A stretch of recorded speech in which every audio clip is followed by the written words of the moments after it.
나의 구원은 나로부터 온다. 모든 유혹은 오늘의 아이디어를 믿지 말라는 기본 유혹의 다른 형식일 뿐이다. 구원은 그대를 제외한 다른 것에서 오는 듯이 보인다. 죄책감의 근원도 마찬가지이다. 그대는 죄책감도 구원도 다른 어떤 것도 아닌 그대 마음 안에 있다고는 결코 보지 못한다. 모든 죄책감은 단지 그대 마음의 발명임을 깨달을 때 죄책감과 구원은 같은 곳에 있을 수밖에 없음을 또한 깨달을 수밖에 없다. 이를 이해할 때 그대는 구원된다. 오늘의 아이디어를 받아들이는 대가는 다음처럼 생각된다. 그것은 그대 자신의 밖에 있는 어떤 것도 그대를 구원할 수 없으며 그대 자신의 밖에 있는 어떤 것도 그대에게 평화를 줄 수 없음을 의미한다.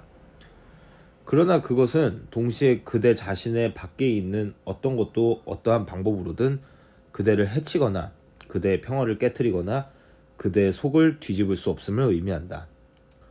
오늘의 아이디어는 그대를 우주의 책임자로 삼는다.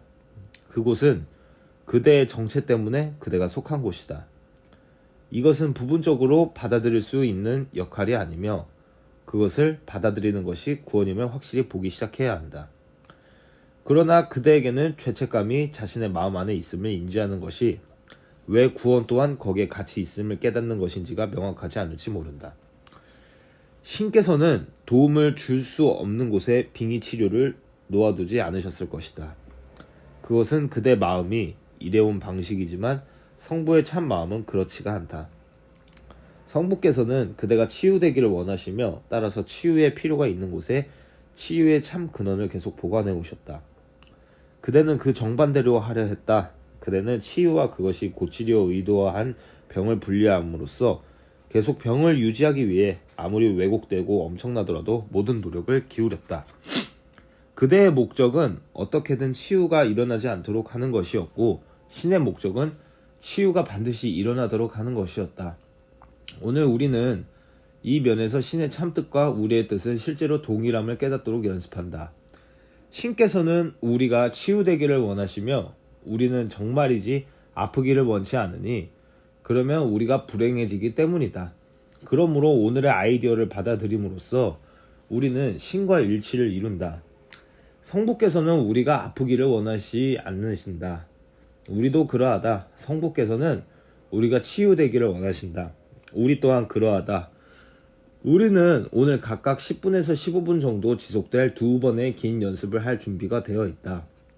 그러나 여전히 그것을 언제 할 것인지는 그대가 결정하도록 할 것이다. 우리는 앞으로 몇 차례 이런 방식을 따라 레슨을 연습할 것이다. 그러므로 각 연습을 위해 어떤 시간을 별도로 떼어놓는 것이 좋을지 미리 결정하고 가능한 자신의 결정을 지키는 것이 바람직할 것이다. 오늘의 아이디어를 반복하면서 이 연습을 시작하고 그대 밖에서는 어떤 것으로부터 구원이 오지 않음을 인지했다는 말을 더하라. 이렇게 말할 수 있을 것이다. 내 구원은 나로부터 온다. 그것은 다른 어떤 곳에서도 올 수 없다. 그런 다음 몇 분 동안 눈을 감고 과거에 그대가 구원을 찾아보았던 몇몇 외부 장소들을 점검해보라. 다른 사람들, 소유, 다양한 상황과 사건들, 그대가 실제로 만들려 했던 자아 개념들, 거기에 구원이 없었음을 인지하라. 그대 자신에게 이렇게 말하라. 나의 구원은 이 중 어느 곳으로부터 올 수 없다. 나의 구원은 나로부터, 오로지 나로부터 온다. 이제 우리는 다시 그대 안에 있는 빛에 도달하려 할 것이다. 그곳에 그대의 구원이 있다. 그 빛을 둘러싸고 있는 구름 안에서는 구원을 찾을 수 없다. 그런데 그대가 찾고 있던 곳은 바로 구름 아니었다. 그대의 구원은 거기에 없다. 그것은 구름을 지나 그 너머에 있는 빛 안에 있다. 빛에 도달할 수 있으려면 먼저 구름을 뚫고 지나가야 함을 기억하라. 그러나 또한 구름 형태 안에서 오래 지속되었다거나 그대가 원한다고 상상했던 어떤 것도 결코 찾지 못했음을 기억하라. 모든 구원 환상들이 그대를 실망시켰으므로 분명히 그대는 진정한 구원의 빛 안으로 그렇게 쉽게 걸어 들어갈 수 있을 때 헛되이 우상들을 찾느라 구름 안에 머물기를 원치 않을 것이다. 그대에게 매력적인 어떤 방법을 사용해서라도 구름을 뚫고 지나가도록 하라. 도움이 된다면 내가 그대의 손을 잡고 앞에서 이끈다고 생각하라. 네, 그대에게 확실히 말하자니 이것은 결코 헛된 판타지가 아니다. 오늘 자주 하게 될 짧은 연습에서 그대의 구원은 그대로부터 오며 그대 자신의 생각 외에는 그 어느 것도 그대의 진전을 가로막을 수 없음을 기억하라. 그대는 외부의 모든 간섭으로부터 자유롭다. 그대는 자신의 구원을 관장한다. 그대는 세상의 구원을 관장한다. 그러니 이렇게 말하라. 나의 구원은 나로부터 온다. 나의 외부에 있는 어떤 것도 나를 가로막을 수 없다. 내 안에 세상의 구원과 나 자신의 구원이 있다. 내가 오래전에 가르쳤던 것도 그대가 세상의 구원이라는 것이었음을 이해하는 것이 중요하다. 이 가르침이 왜곡되었다. 구원에 이르는 유일한 길은 나를 통해야 하는 것처럼 생각하게 만들었다. 더 나아가 나는 형이 아니라 그대와는 다른 구세주이며 특별하고 축복받은 신의 독생자라고 가르쳤다. 그러므로 그렇게 가르치는 것은 아주 교묘한 왜곡이니 약간만 바꿨기 때문이다. 나는 세상의 구원이다. 그리고 그대도 그러하다. 그대는 내가 가졌던 똑같은 능력과 가능한 미래를 가지고 있다. 그대는 의식 안으로 깊이 들어가서 신과의 깊은 연결을 찾을 수 있다. 그 연결 안에서 그대의 신성한 본성, 깊은 신성한 본성을 사랑으로 받아들일 수 있다. 그러면 그대는 강해질 것이다. 거기서 그대의 영향력을 발휘하게 될 것이다. 사람들을 통제하려는 에고의 방식이 아니라 아주 높은 진동을 발산하고 주위에 있는 사람들을 바꾸는 방식으로 영향력을 발휘할 것이다. 음악이나 그림 동안 채널링과 같은 영감을 얻게 될 것이며 전에는 접근할 수 없었던 놀랍고 기적적인 기술과 능력을 얻게 될 것이다. 그대는 왜 그렇게 재능이 없다고 생각하는가? 그대는 수천 번 까불지 마라. 나한테 그런 식으로 말하지 마라.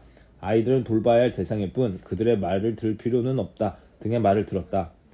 어린아이일 때 오늘의 레슨과 같은 말로 양육되고 사랑받았다면, 신성한 존재로 취급받고 존중받았다면, 궁금해하면서 오늘 무엇을 하고 싶은지, 오늘 무엇이 기분이 좋은지, 무엇이 영감을 주는지 등을 물었다면 어떤 아이이든 나는 하루 종일 딱딱한 의자에 앉아서 관심도 없는 것들을 배우고 싶어요 라고 말을 하겠는가? 어린아이가 이렇게 말할 것이라고 생각하는가? 아니다. 그 아이는 해변으로 가요. 진흙으로 큰 그림을 그려요. 저 나무에 올라가요. 나무 요새를 만들어요 라고 말할 것이다.